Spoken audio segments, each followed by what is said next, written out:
Mas e com relação à alimentação? Será que nós devemos mudar o que nós comemos ou bebemos? Esse cuidado, ele é essencial para que a gente possa enfrentar esses dias tão difíceis de poluição e tempo seco. Vamos saber mais com a Clariana Colasso, que é nutricionista. Boa tarde, Clariana. Seja muito bem-vinda ao jornalismo da Hit TV.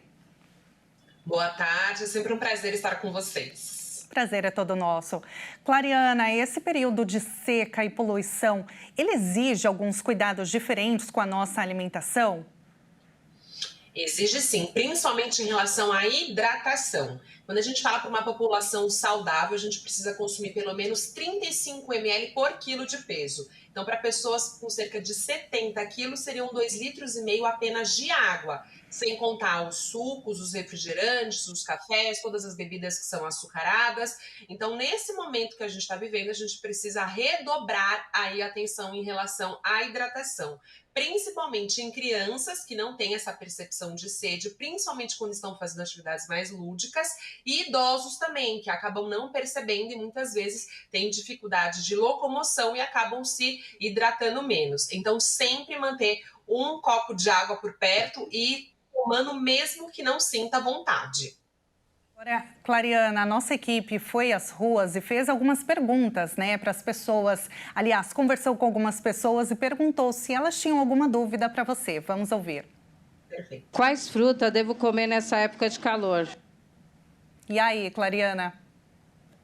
Ótima pergunta. A gente pode usar e abusar de alimentos que sejam mais ricos em água. Então, melancia é uma excelente alternativa, melão, pepino, são frutas e verduras, legumes que têm uma maior quantidade de água e também tem sais minerais, ou seja, vão ajudar aí a manter a questão da nossa pressão em ordem. Então, tudo que a gente tiver maior quantidade de água no alimento, melhor. E dá preferência sempre a comer as frutas do que ao invés de só consumir em formas de suco, apesar que nesse momento toda hidratação se faz necessária.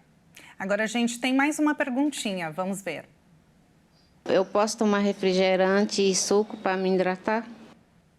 E aí, você falou do suco agora, e o refrigerante? Não é o ideal. É óbvio que a gente pode pensar numa questão total da ingestão de líquidos, né? Porém, existem açúcares aí dentro que a gente precisa evitar. Então, quando a gente fala em hidratação, é água. E até funciona a água de coco, por exemplo, ou isotônicos para pessoas que realmente estejam aí com muito processo de desidratação, que se sintam com dor de cabeça, que tenham tonturas. E até uma boa solução é o quê? É o soro caseiro, que a gente pode misturar em 1 litro de água, um pouquinho de açúcar e uma pitadinha de sal e se hidratar. Agora, Clariana, e com relação aos alimentos que nós devemos evitar, tem algum? A gente precisa fugir dos alimentos com maior quantidade de gordura, né? Então, tudo aquilo que for mais pesado, mais difícil para nossa digestão, nesse momento a gente precisa restringir sim, dar atenção a alimentos mais leves. Então, frutas, verduras, legumes, bastante água, evitar o consumo excessivo de álcool, que também promove desidratação. Então, se você tem por hábito consumir, principalmente nos finais de semana, álcool, redobre a questão do consumo da água. Não vale cafezinhos, refrigerantes, sucos, como a gente já falou anteriormente, apesar de ter, né, a quantidade de água também presente nessas bebidas, elas não são tão potentes como a água. Então, se possível, beba água. E não tão saudáveis também, né?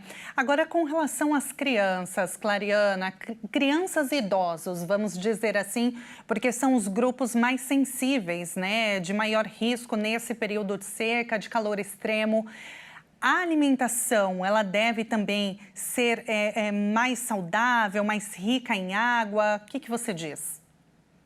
Ela deve ser sim, a gente precisa ofertar, né, tanto para as crianças quanto para idosos, alimentos mais ricos em água, então frutas, verduras, legumes, e dar muita atenção também à ingestão de líquido, né? As crianças não param as suas atividades do cotidiano, de brincadeiras, enfim, para se hidratar. Isso é responsabilidade dos pais ou dos cuidadores. Então, não esperar a criança falar que está com sede. Quando a gente percebe que a gente já está com sede, a gente já está com processo de desidratação no nosso corpo. Então, é ofertar água, ainda que não queira, e com frequência, né? Não é dar pequenos goles, aliás, longos goles ao longo do dia, são pequenos goles aí em pequenas porções para manter a gente hidratado. E os idosos a mesma coisa, a gente precisa deixar sempre à mão deles uma garrafinha d'água geladinha para eles se hidratarem com maior facilidade. E também ficar atento aí à questão da retenção hídrica desses idosos, né? Se eles estão urinando com maior quantidade, se está um xixi mais amarelado, a gente precisa se preocupar com isso e ofertar ainda mais líquido para esses idosos.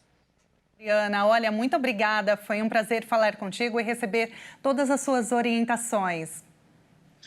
Eu agradeço, bebam muita água, se alimentem bem, porque tudo isso vai passar. Muito obrigada, vai passar sim. A gente acabou de conversar com a Clariana Colasso, nutricionista. Ficam as recomendações. Então curta já essa postagem, se inscreva no canal e comente. Eu vou amar saber sua opinião.